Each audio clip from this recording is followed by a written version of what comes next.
Assalamualaikum warahmatullahi wabarakatuh. Saya Dinda Saskia Iwanda, nomor BP 22101155110140.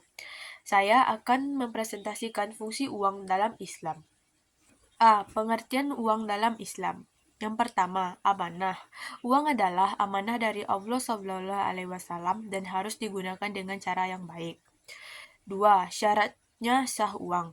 Uang harus diperoleh secara halal dan sah untuk bisa digunakan dalam Islam.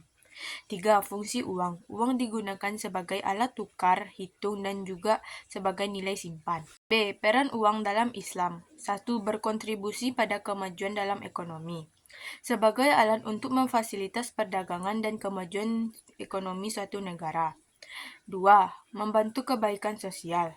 Uang bisa membantu keberlangsungan institusi keagamaan dan kegiatan sosial seperti pembiayaan, pelatihan, dan bantuan untuk kaum miskin. 3. Membiayai pendidikan. Uang membantu mengembangkan sistem pendidikan yang lebih baik dan memungkinkan orang untuk mengakses pendidikan yang berkualitas. Prinsip-prinsip penggunaan uang dalam Islam. 1. Bersedekah dan berinfak. 2. Bertanggung jawab sosial. 3. Manajemen waktu. D. Hukum riba dalam Islam. 1. Pengertian riba. Pengambilan keuntungan yang tidak adil dari pihak yang memerlukan hal ini secara tegas dilarang dalam Islam. 2. Jenis riba. Riba terbagi menjadi dua, yaitu ada riba an-nasi'ah atau riba yang diambil dari pinjaman. Yang kedua, ada riba al-fadhi atau riba dalam perdagangan. Pengelola keuangan yang baik dalam Islam. Yang pertama, buat anggaran. Mengelola keuangan dengan baik, pastikan uang yang dikeluarkan tidak melampaui batas anggaran. 2. Investasi yang bijak. Investasi tersebut harus sesuai dengan keuangan kita, dan investasi tersebut harus halal dan menguntungkan. 3. Avoid impulsive buying. Belilah barang sesuai dengan yang kita butuhkan, bukan karena keinginan kita.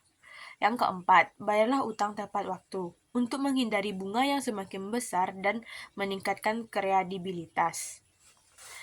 F. Zakat dan infak dalam penggunaan uang dalam Islam. Yang pertama, zakat.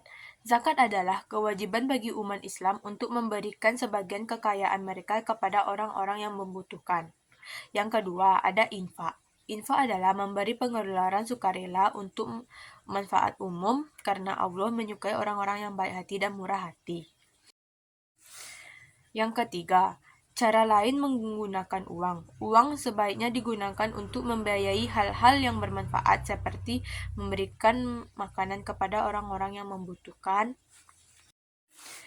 G. Kritik terhadap praktik keuangan konvensional dan alternatif dalam Islam. Yang pertama ada kritik dalam sistem kredit, yang kedua ada kritik terhadap sistem investasi, yang ketiga ada alternatif keuangan dalam Islam. Sekian presentasi saya. Saya ucapkan wassalamualaikum warahmatullahi wabarakatuh.